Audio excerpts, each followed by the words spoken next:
marching up to freedom land. Ain't gonna let nobody turn me around, turn me around, turn me around. Ain't gonna let nobody turn me around. Gonna keep on a walking, keep on a talking, marching up to freedom land. Ain't gonna let nobody turn me around, turn me around, turn me around. Ain't gonna let nobody turn me around. Keep on a walking, keep on a talking, marching up to freedom land.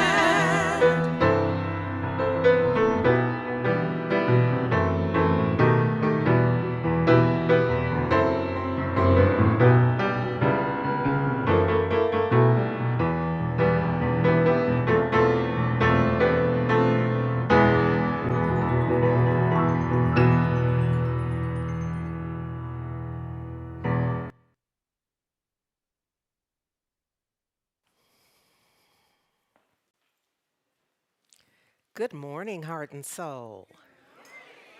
So, this is our first Sunday in February. We are launching Black History.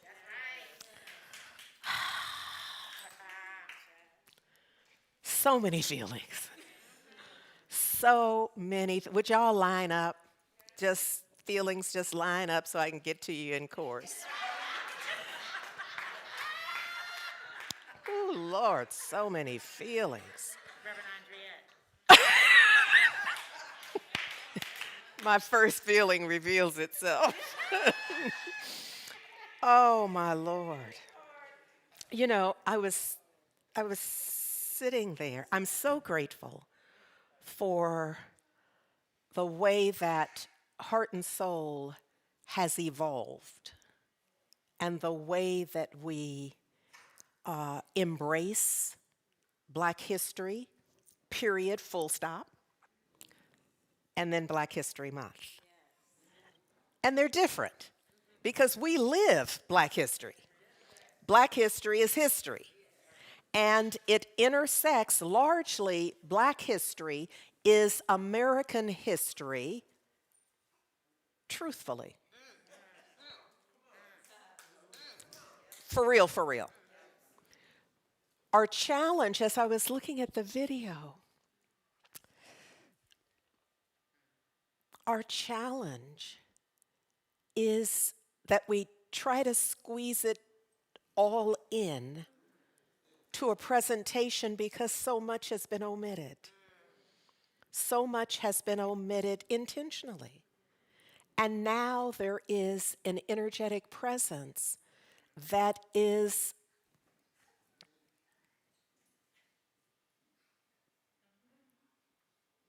that is.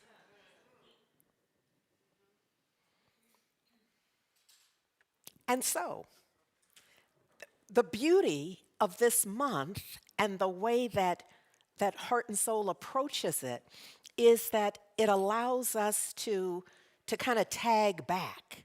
You know what I mean? It's that moment where I think it's what I see in runners, track and field, when there's that in the block. It's, to me, that back foot is representation of, by the time you see somebody on television running, they done run a lot.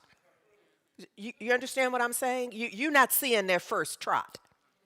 By the time you see them in the blocks, they are literally engaging, training across sometimes decades. They are engaging the muscle memory.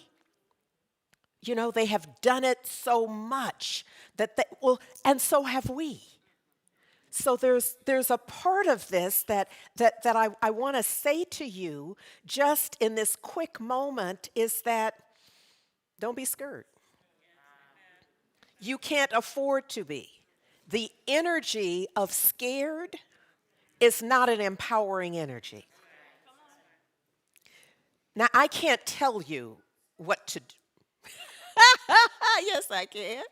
You just don't have to do it. But I can tell you what to do. And so this morning I've come to tell you, don't be scared.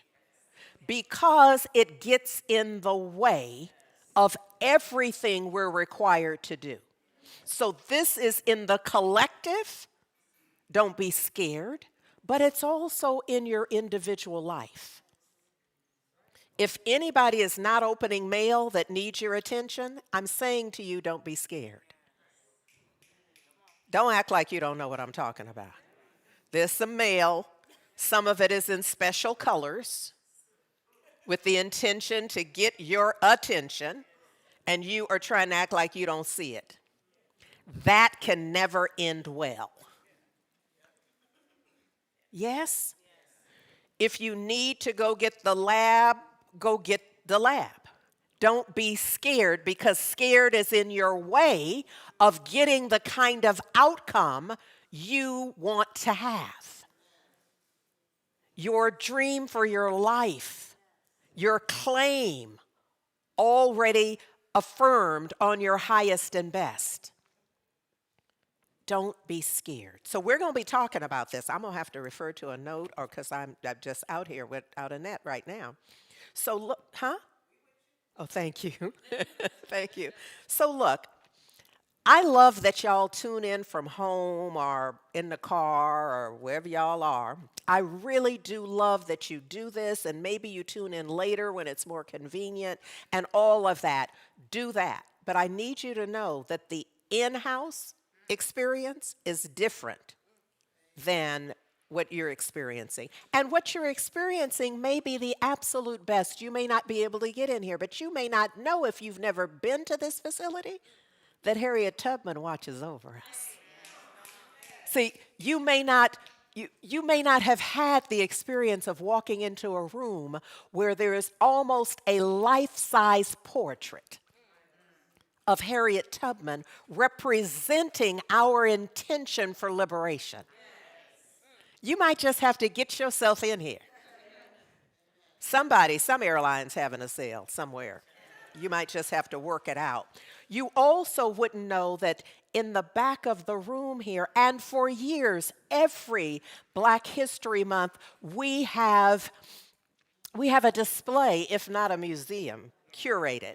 And this one is co-curated by our beautification team and our youth and family village leadership. So what we have is on display the ministers of Heart and Soul and those who have spoken here as well. So while it's not a 100% representation, it's pretty dang close. And what we have done is the photos, the large photos, are us as children. And the idea is that what's also shown is we were asked what it was that when we were youngsters, what did you want to be? And I will say for me that as a little kid, preschool, our family shopped at the Co-op. I grew up in Berkeley. We shopped at the Co-op. It was located at University in Acton. And I said to my family that I would be married and he would be home with the children and I would be working at the Co-op. It's an interesting vision because I don't know what jobs they had there, but and because really what I saw was the checker roll. And I have not been able to reconcile how that was my vision, but it was. I literally wanted that. And then once I started school, see, there's something here, at least reflected in my vision for my life, in what we have exposure to. What we see is largely what we want to be. And so we got work to do. Yes? Yes. And so once I went to school, I decided I wanted to be a teacher. And so in my mind, some of that is absolutely fulfilled, voila. So if you're not in here and you're unable to be in here during February, and we will be adding to it, by the way, because there's another table that is representative of young people who were part of the movement. So those who integrated schools, for example, etc. So you can check it out, and you don't have to work your way in here. I'm just trying to tell you. We're also inviting folks who come into the building to bring your photos, your ancestor photos. Now, they have to be in a frame and present, so we can just put them up. We're not doing a framing service or anything. So, pardon me, bring them ready to be set. And I need you to know that we cannot take don't bring anything that's irreplaceable.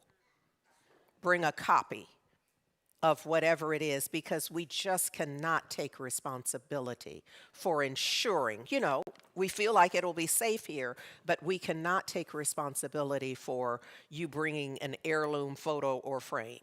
Yes? So that's going to be part of it. We're going to display it during this month. So beginning next week, we're going to begin doing that. Also, next Sunday afternoon at 2 o'clock, as Damali announced to you, I just want to remind you and really push it, please come. And if you cannot come, make it possible for somebody else. Tell people. Send this out. We're offering it by love offering. So just go online at the link that's there and make your donation and reserve your ticket. That's heartsoulcenter.org/Martin Music. And just make a love offering and do it. Even if you're not able to come, do it for somebody else and let them know you already covered them. Yes? Yes. Thank you for that. Look, on my heart is, I feel like often folks are in fear because they haven't yet discerned the resources. They haven't yet discerned the options. Often, if you've ever noticed this in your life or when you're supporting someone else who is in trauma, having an experience of fear and doubt and confusion, that when there is an offer of another option, often their thought is, there's no other way. I have no option. Whatever they're saying really can be synthesized in that way. Does that make sense? When you can offer an option, that can often change the whole thing. Change it at least energetically so that they can see some light, some possibility. So I want to offer you that there are a couple of organizations. I know there are more. I'm bringing you two as an option so that you can get busy. And the first one is the California Immigrant Policy Center. So what I hear, the noise that I hear in the environment, the confusion in the environment is, we don't know what to do. So if you have friends who are immigrants or they have friends who are and they are afraid, have them reach out to folks who know. Us who don't know, talking among ourselves from a fear-based place is not helpful. It is part of the problem. Hear me, please. Yes? So if you have folks and they're afraid and they're asking, do not support or do not add to the fear and the doubt and confusion. So at church they just gave us this. Let me look. And it is, the first one, as I said, is the California Immigrant Policy Center. And so check them out yourself so that maybe you can have some information for them. It's a constituent-based, statewide immigrant rights organization with offices in LA, Sacramento, and Oakland. It's a leading immigrants' rights institution in the state. So that's a resource. It's an option. You're no longer crying together saying we don't know what to do. You now are saying let's start here. Isn't that a different feeling? All right. LGBT, etc. Asylum Project provides support to immigrants in the San Francisco Asylum Office jurisdiction. And that's from Bakersfield to Seattle. And this is for all of the folks who identify as LGBTQ+ and have been persecuted or who have fears of future persecution. Yes? Okay, so that's just, and then no doubt when you look those up, you'll see others. And before you know it, you will have hope. You'll be sharing hope and optimism. Does that make sense? All right. So look, Valerie Trout, who we say is our guest soloist, however, she is such a friend of Heart and Soul. Deep in our heart for the way that she contributes and offers her voice. I feel like we're so blessed that this year we're going to be seeing her more often. We've already scheduled some, but she co-wrote a piece that's entitled Prepare for a Future, Dreams of Slaves. And I just want to share just a tiny bit of the lyric here. Part of the lyric is, you know tomorrow is not promised. So live your life for today. Take on that new challenge and lean on your own understanding. Are these not lyrics for such a time as this?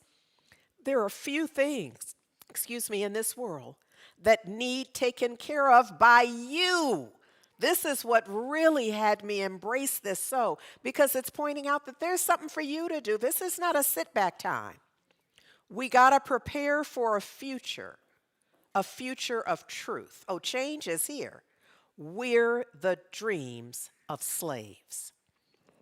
And so I present to you Valerie Trout and Thomas Hughes.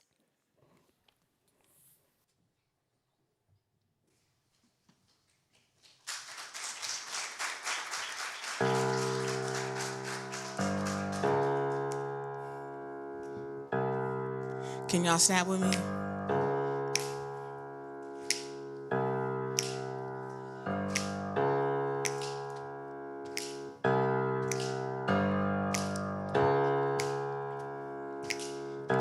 We gotta get a few things ready. The future's coming near. I know you thought that you could let go, but it's not time for you to disappear. There's a few things in the world that need taken care of by you. We gotta prepare for a future of truth. Oh, change is here with the dreams of slaves appear. Whoa.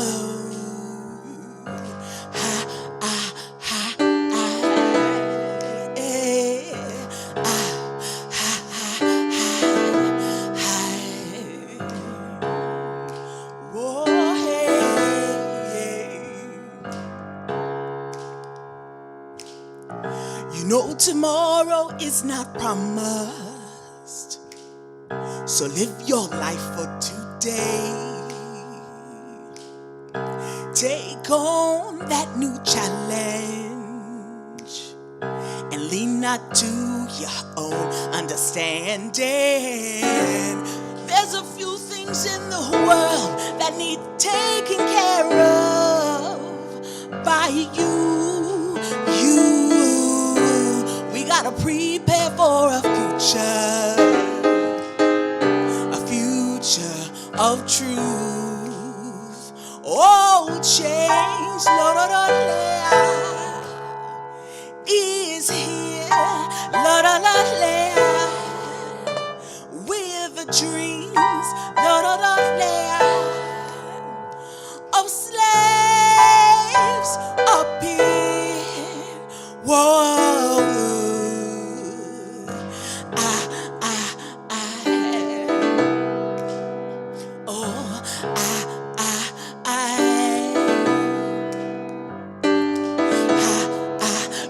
Lord,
She was running through the woods and didn't know Harriet Tubman. There were dogs on her heels she didn't know. She was sleeping in them woods but didn't know just how far her love would go. And he was reading in the dark but didn't know Frederick Douglass. He was reading all these books but didn't know he was learning all these words but didn't know just how far the language would grow. Now we're the dreams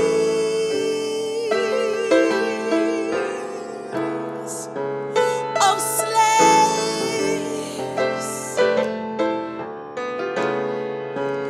We're the dreams, yes, of slaves. So I didn't tell you this part, Reverend Andriette, but since I know that we're all a community choir, amen? Amen. We're all at church. This is the rehearsal. This is the performance too, amen? We showed up. So we're going to recall these spirituals this morning. So I'm going to give you guys a spiritual over here, and you're going to sing, "Follow the drinking gourd, follow the drinking gourd, follow the drinking gourd, follow the drinking gourd." Yes, okay. Follow the drinking gourd.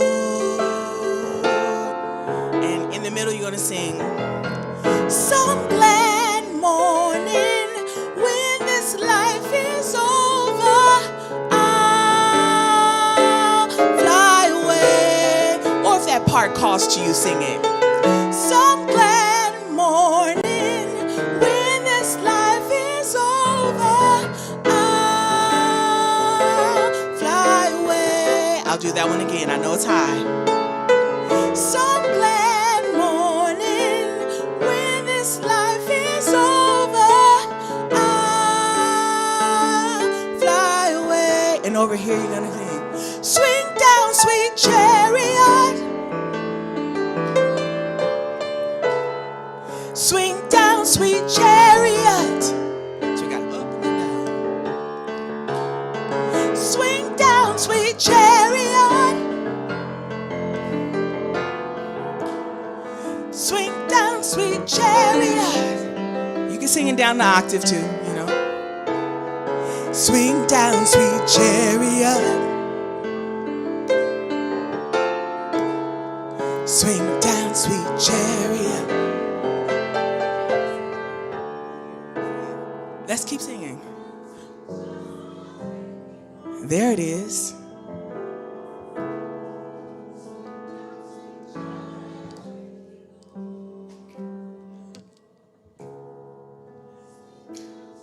Some glad morning when this life is over, I'll fly away. Come on, you gotta represent. There you go. Some glad morning when this life is over, I'll fly away. Yes.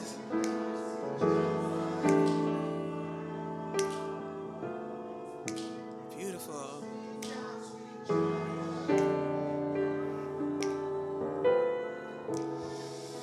'Cause we're the dreams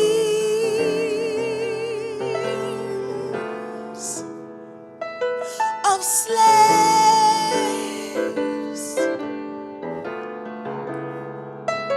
We're the dreams, yeah, of slaves, of peace.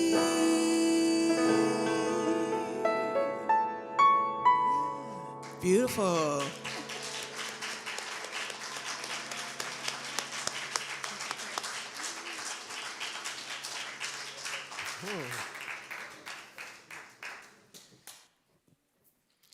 Valerie Trout. Thomas Hughes on piano. We're the dreams of the enslaved. Yes. Oh, Valerie, thank you for expanding that for us and engaging us. Speaking for y'all, we needed that. We needed that. There's something about music that is healing, and when we can blend our voices, when we can, first of all, catch the rhythm, let's be real. Come on, yes? When we get that part, and then we bring our voice to it, it's a full body, it's a full soul experience. Yet I told y'all, you can't get the whole thing sitting up in front of YouTube. But let me just say that I'm glad that you're in front of YouTube. Because look at here, we met our 1,000 subscriber goal. So thank you. Thank you. Now, you may be watching on YouTube right now or on some other platform. You might be on Zoom or you might be on Facebook. But let's go to YouTube and get subscribed. Yes? You see it right there when you get subscribed, ring the bell, and that way you get notifications so that when we have videos on, and we do have videos on, and you don't want to miss them, tell them, people at home, tell them that they don't want to miss the videos, so you'll want to get the notification too. Yes? Thank you. It makes a difference for us. So you helping us will make that difference. Look, a thing I've shared with you that sometimes, you know, I'm a work in progress. I have asked y'all just pray for me, and some of y'all not praying consistently. That's beginning to show up and be obvious, so you can't just say I'm praying. You got to actually pray. Because it's the residual judgment. And I've shared, I know I'm not alone, but I'm not calling no other names other than mine right now. There's this thing that I experience often in the world where folks give up. And they try to give up metaphysically. Yeah. Spiritually and metaphysically, give up. And the way they do this, they think this works. And I just want to pull the veil right off of it and expose that it does not work. Where when they're praying or they got the little vision board going and the outcome is not aligned with what they wanted. Often what I hear folks say is, it must not have been for me. But under closer scrutiny, when you get under the quitting of it, it's revealed that they never committed or did the work required. They don't even know whether it was for them, which is what I often say. How would you know it was for you? How would you know that that healing was available? How would you know that that house, that car, that, pardon me, that relationship, how would you know? You didn't do nothing but talk about it. You see, I'm working, but I'm like, stop it. Do the work. If you are using the principle will unfold for you in a way that even if it is not an exact match to what you said, you will recognize that that's what's for you for real. And the recognition will come from you having been immersed in it. Your immersion in it shifts you. So there's the you that starts out like, here's what I want, Santa Claus. Because often we seem to conflate God and Santa Claus. Trying to be good, just good enough to get on the list so we can. Don't act like I'm making this up. You know that's right. You can hardly differentiate between your descriptor for Santa Claus, who you know isn't real, and divine presence, who you may be just on the path to discerning whether that's real for you. But allow me to say they're not the same. And so your work is to trust the process. Engage in it sufficiently so that it transforms you. Because are you ready for me just to reveal the whole thing? The real somebody said just snatch the scab right off. The real shift is you changing. I know it looks like the landlord changing. I know it looks like the boss and the people on your job and the family members and the neighbors and the law and whoever is elected. It looks like all of that. Would it be okay and would it be safe for me to just say out loud, it's you? It's me, it's you, it's us. We are where the change must take place. Yes. Does that really? Okay. Is there a question about that? Because, thank you. No question about that. Somebody said, but what about y'all hanging out at home? Can't find your way in here. How about y'all? Is there a question about that? Because I ask, because this is really key. This is at the core of it.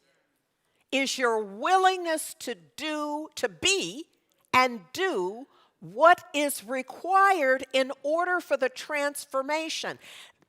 See, sometimes folks think that what we teach, metaphysics, it's also called New Thought, although it is ancient wisdom. If you do the work, you'll discern that New Thought does not come close to describing what we're talking about. But call it what you want.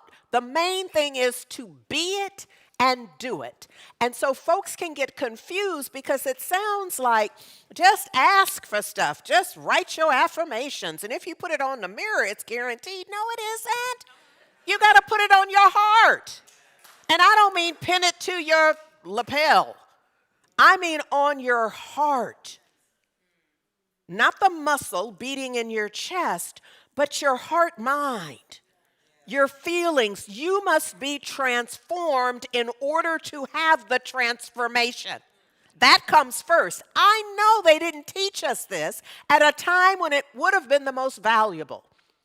When we were young enough to have formed a pattern that would have had us live our lives in a different way, in a more empowering way, in a more certain way, where we would understand who we are, and somebody would say whose we are, that we would have a rhythm for living that would not be the chaotic mess that we've gotten ourselves into right now. I know you think it's not you, and you've already identified somebody to blame for the mess. But forgive me as I say it's us. Who's here?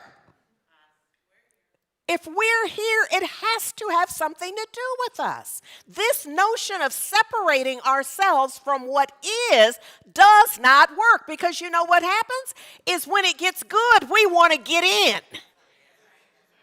But this is not a game where you get in and out and then live unscathed. You must get in and be in. Live in. Quit hollering at the people, girl. I love you. I'm not. I'm impassioned.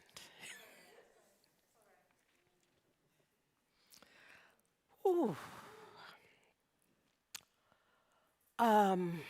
Look. There is an image that I was using at the first week or two of January. And I want to revisit it because as I looked at it, I've tweaked it some to see if y'all can see what I see. You might have to squint a little bit. You know, sometimes it's not exactly. So you might have to just squint a little bit in order to see, because it's the next one. Because I was using it as this idea of moving from 2024 when we first saw it. It was this thing of being in the blocks and having our vision and our intention and being ready to do whatever it took to take that leap into what's next. Now, when I looked at it, in preparation for this, it looked like somebody deciding they could be free. it looked like someone making a very specific choice to not live how they've been living. Whatever that is, y'all understand that this is Black history, and we know that that America has a very checkered history. And we're using that as a metaphor for how we're living right now. Because all of us are enslaved to something. Yeah? And so this is to depict, this is to illustrate this opportunity to break free out of whatever that is you choose it. It could be dietary. It could be some addictive behavior that you've already discerned is not empowering for the life that you really desire for you. You know what it is. You don't need me to offer you a whole list of options, do you? You know exactly what you're working with, yes? Excuse me, let me check in. Was there any question earlier? I don't want to ask a question and then act like I didn't. Okay, thank you. All right. I love when y'all get it, but I don't mind if you have a question. So this is also an illustration that supports this idea for me of how can you possibly know whether something's for you unless you are fully engaged in the process. And here's the thing, from where we stand initially, you don't know what full engagement is yet. So you can't possibly discern what it will yield you. You know what I mean? I mean, you can stand on the edge of the pool and you know it's wet. But that ain't the same wet as being in it. It's a whole other, this is about immersing yourself in the vision.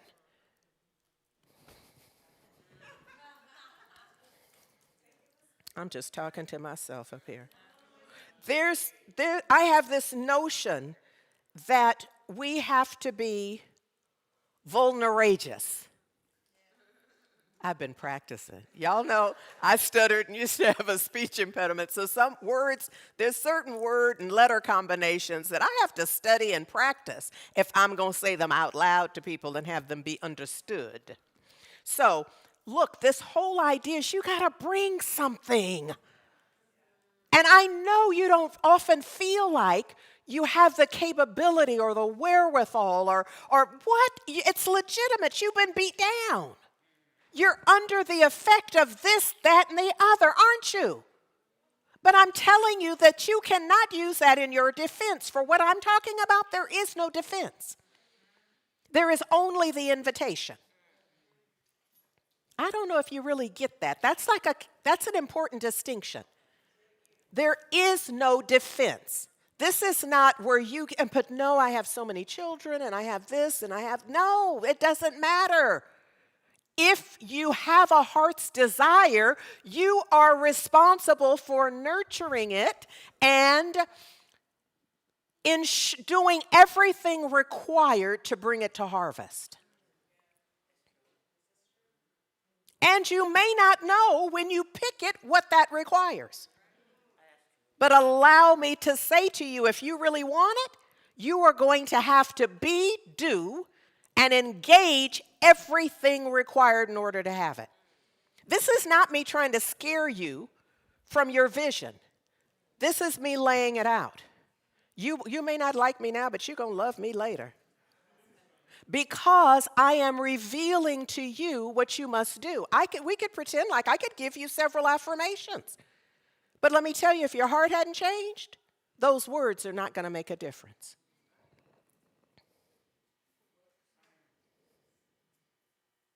I love you. I really do. I really do. This comes from love. Look, one of the things that if you're not in here, you wouldn't necessarily even know that we just before we start the service, we play music in the room. And sometimes we have folks, we call it praise group. And sometimes we have folks who come up and they, get a groove. It's a praise groove. So they come up here and get a groove.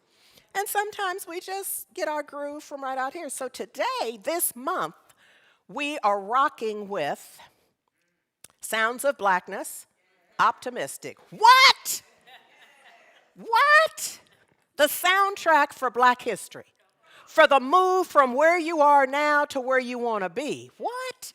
You're going to have to bring some optimism. Can I just tell you on behalf of Sounds of Blackness? You're going to have to be optimistic. Okay, don't believe me, believe them. They start, at one point they say, you hear the voice of reason, don't we? We think it's the voice of reason. It's really your voice telling you what you can't do. And sometimes we have parlayed that voice to parents, to teachers, people who didn't like us or believe in us. So we just hearing voices and we call them the voice of reason. Yes? Okay, so they say telling you this can never be done. Can I tell you right now, from my heart to yours, do not fall for the okie doke. If they're going to talk to you, talk back. How you know? What you know about my vision? Check them. What do you know about my vision? If they can't lay it out the way you want, don't listen to them. Just an idea I'm offering. No matter how hard reality, this is where, see how, Valerie, I wish I sang. Well, I do, but like not out loud. I wish I sang out loud and that I could just remember the tune and the note, but I don't. So it says, no matter how hard reality seems. Does reality often seem hard? Sometimes. This is our song, isn't it? These are our lyrics. Just hold on to your dreams. It's the warning. The road may be out. That bridge is sometimes flooded, is what they're telling you. Go anyhow.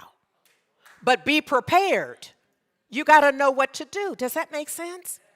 So the little snow, like I told you, I grew up in Berkeley, and it would snow sometimes, and we'd hop in the car and run up because it would only be at the high levels. And when we got there, we'd be like this. Oh, I see some. It was that kind of experience. Now, New Yorkers don't have that experience. So you have to do whatever is required for wherever you are and whatever is going on. Yes? Yes. All right. I'm just trying to help you here. Come on, Sound of Blackness. Help us out. Don't give up. Don't give in. Although it seems you may never win, come on, somebody is there. I'm saying don't fall for the okie doke. Don't let that be what takes you out the game. You will always pass the test as long as you keep your head to the sky. Yes, you can win as long as you keep your head to the sky. Now, let me tell you what head to the sky means to me. That means you are looking above the problem, the challenge, the situation, the haters. Head to the sky means I can't even see that mess. That mess that I used to entertain, that had me upset and my blood pressure up, and et cetera. My head is to the sky. I can't even see that now. Because what? I am now focused on the vision. This month, for Black history, a huge part of the way I see it is that there are so many how I got over stories in Black history. It is the thread, the continuous thread. First of all, is how did they survive? Let me hold on to something. How did they survive? And not only survive, but thrive. Now, there are trillions of folks enslaved, I'm making up numbers now, who we will never know their name or whether they stayed enslaved or whether they escaped. What we have are the slave narratives, the folks who were interviewed or who wrote. What we have is just a small collection of all that's available. So, you know what that means to me is you can make up the rest. Come on, Mother Harriet, help us out with this. Help us out with this idea of how we can approach liberation and freedom, how we claim it, even though everything in our sight, if we stay focused on it, says, you can't do that. It's illegal now, as of an executive order, I'm just saying. It's illegal, it can't be done, it's being restricted, it's all of that. And what, Mother Harriet, should we care? Should we give that attention? Now, we're going to have to fork our tongue because it's a yes and a no. But we're going to have to give it strategic attention so that we know, not attention where it puts us in the bed and we can't get up and go out. And see, too often that's the attention we give it. Lord. And that's as far as we get is our upset and our prophetic nature about ain't it awful and it's going to be worse. And I'm going to ask you again to cut that out because you don't know. You do not know. Ask the other Harriet Jacobs. You do not know what needs to transpire as you remember Harriet Jacobs who hid in a crawl space for 7 years. She tried escaping, got so far, realized she couldn't make it, came back and hid in her grandmother's crawl space above in the shack, and then there's the crawl space, and then there's a tin roof, which means it's freezing in the winter and hotter than Hades in the summer. So she was there until that moment when she felt she could get away. See, I don't know what it's going to take. I don't know if it's going to take you 6 months, 7 days, 7 years, 10 years. I don't know, but neither do you. What you know is how important it is to you. And that's what you're responsible for.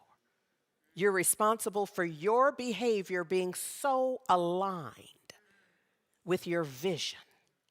That's what we're going to be talking about. I'll be sharing some stories about all of that. About our intention is to honor our past, to stand in our power, and shape our future. You game? Yeah. Good. Then hang out with us. Look, Eric Butterworth, and I'm going to be mixing it. I'm going to be mixing it up in terms of who we hear from and what we talk about. I'm going to start with Eric Butterworth, who said, things may happen around you. And things may happen to you. Well, no, let me update you, Eric. Things will happen around you, and things will happen to you. But the only things that really, really matter are the things that happen in you. At the level of your belief, at the level of your agreement. Do you get that there's some stuff you can stop by simply saying, no, not here. It's a get thee behind me moment. No, not me, thank you. I'm having this experience. It's what happens in you, the claim, the affirmation, the declaration that I am here for a different outcome. And I'm committed to that outcome. Yes? And then living as if that's so. Look, Sharif Abdullah says this, and he's an award-winning author and advocate for inclusivity and societal transformation. He says his meta vision and mission are simple. We can create a world that works for all beings. In fact, CSL has really borrowed from his idea, which predates our saying a world that works for everyone. He's the genesis of that, if you will. He says, a world that works for all is not achievable without restructuring our priorities and attitudes and our culture. This busts the myth for me because we want an outcome that we haven't earned. We want to be well, and we want to live like it don't matter. We want to have prosperity, and we want to spend like it doesn't matter. If it matters, act like it matters, she said lovingly. He says you cannot tinker with this. The change, must be fundamental. It's basic, it's essential. He says the evolutionary shift towards spiritual compassion and corresponding shifts in our actions. You can't separate it. We want the good to just happen. while we sit in the balcony. Yeah. This is the change that we must do, that we must make.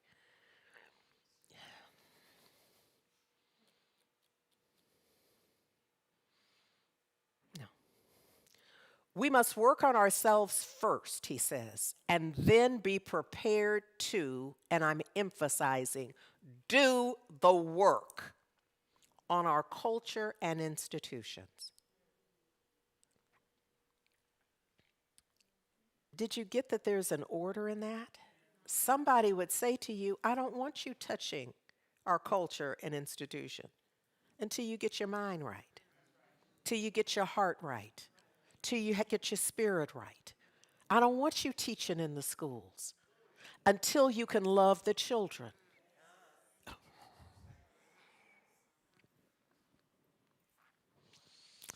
It's like there really is an order of things. But this is not an order that we offer you so you can hide out in it. Oh, I don't think I'm ready yet. It's not that. It's this is open your heart, open your mind. And often that's going to be enough. Because you're human, and we're talking about you engaging other humans. So at the core of your being, it's already set. You just have to kind of push the button. Yeah. In a color purple kind of way. Push the button. Yes. Get the thing going. Get it going. So, Reverend U.S. Senator Raphael Warnock says this: Black history is American history. And Black History Month is a time of celebrating the victories and steadfast resilience of generations of Black Americans who've accomplished incredible feats and bent the arc of the moral universe in so doing. Yeah. That's what we dedicate our Black history to. So I want to talk just a little bit, and I'm going to invite you to do your own research, your own work. Richard Allen, who was born in 1760. Now you know that it's not until July of 1776. Y'all know this. Y'all know this at home, that we have a United States. So I just want to position it on the timeline. Yes? So when he was born, it was really the English colonies of America, of North America is what they called it. And there were just so many of them as fast as they could get them going. So he's born into slavery before there is a United States of America. I just want to position that, okay? When he was a child, he sold off on another plantation, and because the plantation owner was having financial problems, he and an older brother and sister were sold off with him, and they began on the new plantation. They began attending Methodist services from the local meetings, from the local Methodist Society, which was welcoming enslaved and free Black people. Okay. So they were encouraged by their enslaver to go, but the enslaver himself was not converted or Christian. It's an interesting little dynamic. I'm probably telling you more than you need to know. So he joined at 17. He joined the Methodist group, and he began evangelizing, attracting criticism and anger from local enslavers. Okay? I want to set up a certain kind of of personality or give you a sense of how he's operating. So there was a minister there, Reverend Freeborn Garretson, who in 1775 had freed the people he had enslaved because he discerned that it was not consistent with his religion. And so he began to preach in Delaware, which is where they were, and he and others, this minister, would encourage enslavers to emancipate the people they enslaved after the American Revolutionary War. So when Garretson visited the plantation that Richard Allen is on, Allen's master was persuaded that slavery was wrong. And he offered the enslaved people an opportunity to buy their freedom. Often in what I share, I want us to get that we have always had some allies, some advocates, and some co-conspirators. If we hadn't, this would be an entirely different history. And our How I Got Over story, I'm not clear what would be in that. But because we did have, here we have these white slave holders who are having a change of heart and mind and outcomes. And so because he had the opportunity to buy his freedom, he performed extra work to earn money, and he bought his freedom in 1780. I just need you to know that this is happening, that this is what happened. Now this I didn't know. He then changed his name from Negro Richard, which is how he was known, to Richard Allen. Several years later, a few years later, he was qualified as a preacher. Remember, he was already evangelizing and so forth, but he was only allowed to lead these services at 5 a.m., and which were mainly attended by black people. Now, that strikes me because we can hardly get here at 10. I'm just saying, no shade. I often get inspiration. Can you imagine if I said, well, from now on, we're only meeting at 5 a.m.? Now, there'd be somebody who'd be like, oh, thank God. Because I'm up, and but it'd just be me and them. But here he is building a ministry. But you see, it's a different mindset. It's a mindset of we're going to do what we can do. And because some of us, it's limited, and what our response can be, there's nothing I can do. But I want you to remember this. When your response to the situation, circumstance is, there's nothing I can do, think Richard Allen, 5 a.m. Preaching to a group of black folks, because that was the time they had. Yes, I'm trying to say something.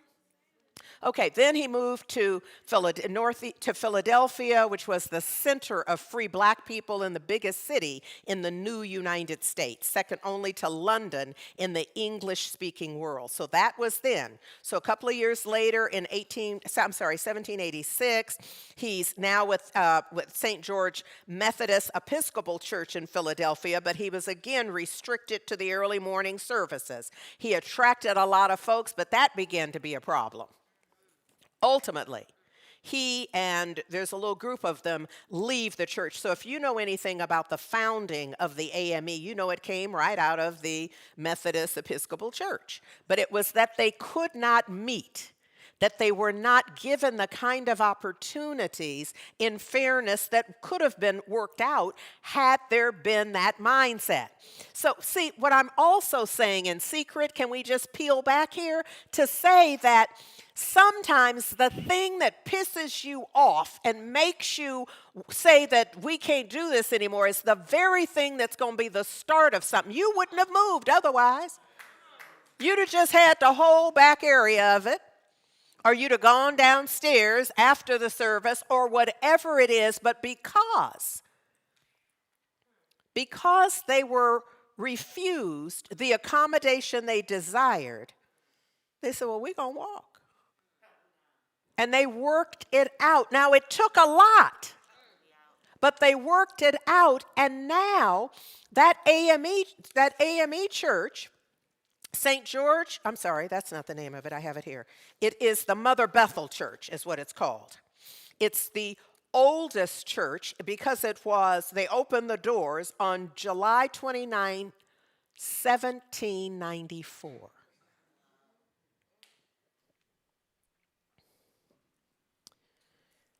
You know, our response cannot be a reaction.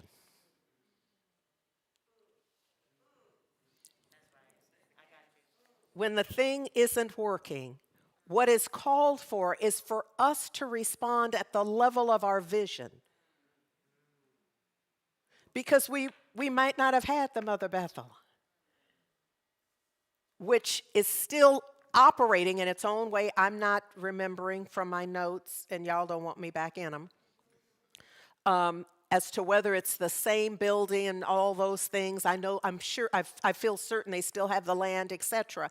But I'm just saying they might not have gotten there. And in your life, but for that thing, but for them, you might not have. I marveled when my parents split up. And I know this is TMI, when my mother put my father out. He seemed to think that withholding finances would be the thing that she would say, oh, please come back then. I often think to myself, he obviously had not really met her. For the 20 years that they were married, he obviously didn't know her at all.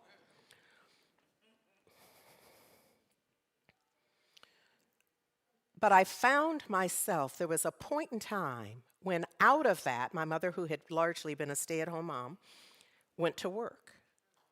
And when I did the math later, I realized that was like a key time for her to enter the workplace.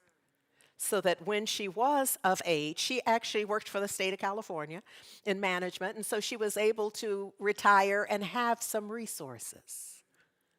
And it really flipped for me how things work. You know, now I don't have an opinion about whether they should. No, I do, actually. But, and I'm a daddy's girl, but still, that wasn't going to work no matter how you put that together. So, but I marvel later as I watched how it unfolded. Now, my reaction was, I don't want this to happen this way. And then later it's like, oh, that worked out just fine. The way all the pieces fell together. Lucky thing they didn't have me in charge of it. Insisting upon the way that I think it ought to work. Lucky thing they didn't have you. Lucky thing in your life you have this to help you get out of your own way and be attentive to divine guidance and other possibilities. But look at here, I just quickly want to tell you that about Jarena Lee, born in 1783, passed in 64, I'm sorry. She was the first female preacher in the African Methodist Episcopal Church. So in the 1800s. In fact, let me tell you when. 1817, at age 34. But I don't know, surely there's somebody somewhere who knows how long it took the Methodist Church before they had women preaching. I don't think y'all are really hearing what do they say? I don't know if y'all are picking up what I'm putting down. Yes? Because look, we don't know. Sometimes the idea is stay in the segregated, situation, because that's the best we can do. Ask Jarena. I'm not so clear, because I am clear that they would not have called on her to speak. But she was speaking in 1817. The story goes that Reverend Richard Williams was originally scheduled to preach that Sunday in 1870, and he was unable to speak the words he had prepared. You better ask somebody. You better ask somebody. The preacher can't speak the words he had prepared. So the sister evangelist gets up. What? Talk about being ready so you don't have to get ready. When somebody says that to you, think about Sister Jarena, because she was ready. Impulsively, she wrote that it's written that Lee rose from her seat and addressed the congregation. This is where the church is supposed to say amen. Yes? Okay. So now Richard Allen is the bishop in that church. So he's present. He could have hopped up and spoken. But she did. He allowed it. And from then on, she was a part of that. Now, she had kind of what we would call kind of a study group and could do it that way and ultimately. But she did that. Let me just round this up for you. She preached to racially mixed Methodist, Presbyterian, Baptist, and Wesleyan audiences across the mid-Atlantic states. What's more, she did it at a time when slavery was legal and neither African Americans nor women could own property or vote. Now, those circumstances would have been enough for her to give us several reasons why she couldn't travel and speak publicly. But I'm here to tell you today that that's exactly what she did. Yes, she encountered resistance, sure enough, but she worked it out. It says she was no bland preacher. She preached for more than 20 years until illness slowed her. She died in 1849, shortly after publishing a third revision of her autobiography. First written 16 years earlier, the book defended her calling to preach and helped to further the cause of African Methodism as she journaled her many travels and the acceptance she received as an official AME itinerant. Lee was instrumental in the expansion of women's roles within the AME Church as well as the denomination's growth in its infancy. What I love about that part of me that is the eternal student and the fact that I love research is that, I bring you stuff all year. It's this time of year for Black History that I feel like it's my responsibility, and so I love it when something is revealed to me that I didn't know. This time last year, I had not yet met Jarena. I'd not yet met Miss, there's another, did you show both slides? Okay, because that second one actually is like the cover of her book, for that, Mrs. Jarena Lee. It's her religious experience and journal of her giving an account of her call to preach the gospel. So for some of us, yesterday was Groundhog Day, and if you've seen the movie, there's this notion of you just keep repeating all the stuff. Today's the second. Isn't Groundhog Day is the second, not the first? Oh, then, see, this is why we need each other. This is case in point. So today is Groundhog's Day. And file it this way, that rather than, as a cue for us, as a cue, an inner cue, to not repeat the same old, same old.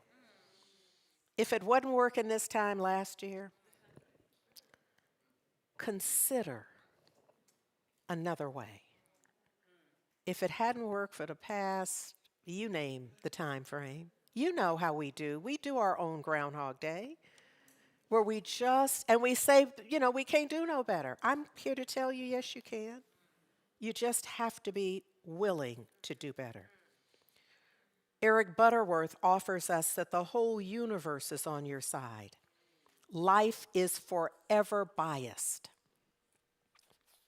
Life is forever biased on the side of healing, on the side of overcoming, on the side of success. When you get yourself centered in the universal flow, you become synchronized with this divine bias for good.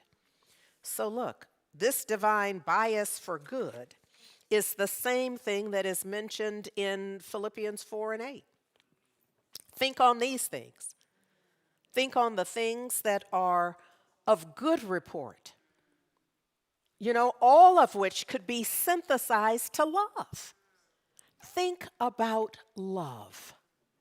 Because why? What you think about, Emmett Fox reminds us of this, that what you think about,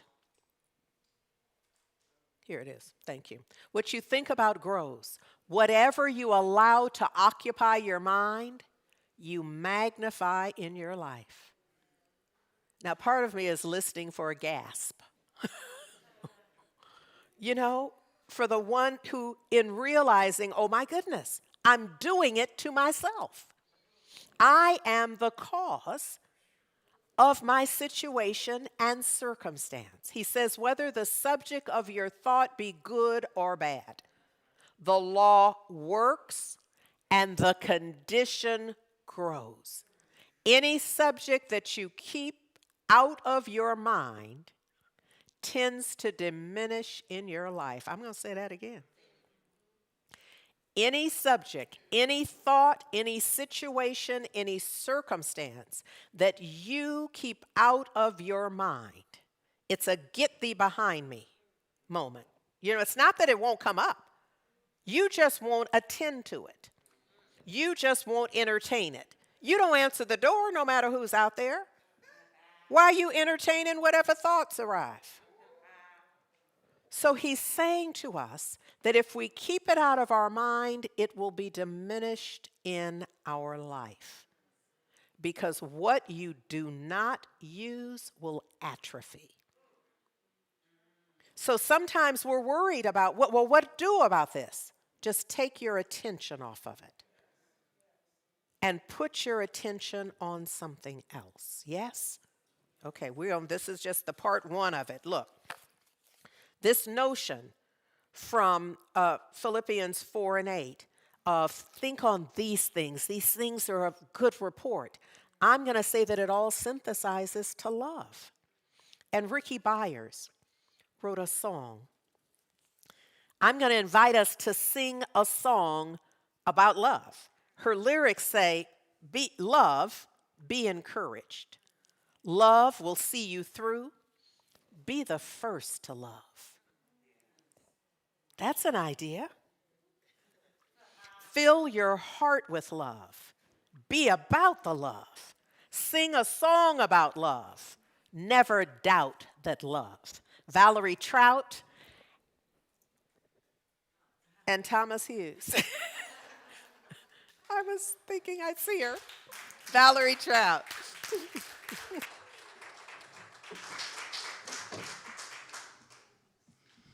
All right, I'm going to need your help with this one. So it's some call and response here.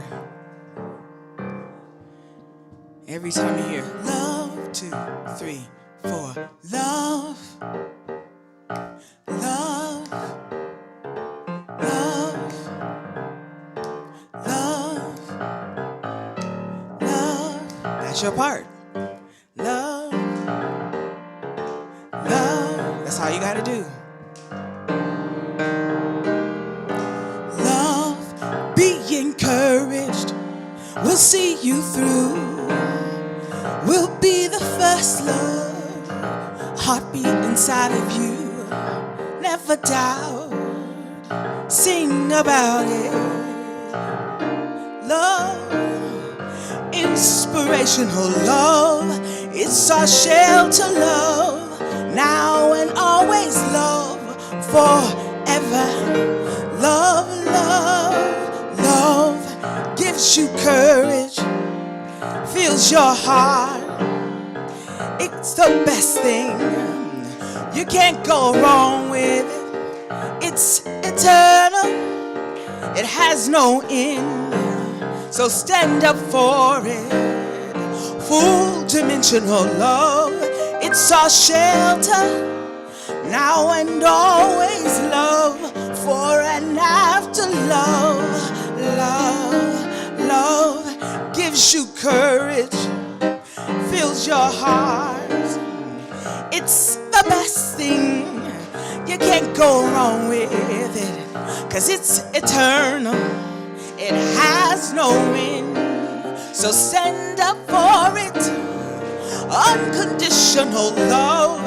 It's our shelter love. Now and always love. For and after love. Love gives you courage. Fills your heart. It's the best thing. You can't go wrong with it. 'Cause it's eternal. It has no end. So stand up for it. Dimensional love. It's our shelter love. Gives you courage, love. Forever and after. Love.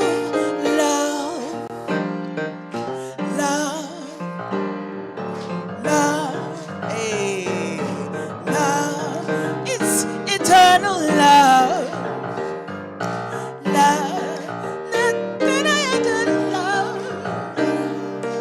Love, dimensional love. It's our shelter love. Now and always love. Forever love. Be encouraged. Love, it's always there. Be the first to feel it in your heartbeat. Let your love, 'cause it's our shelter love. Forever and after love. It's always love. You got it.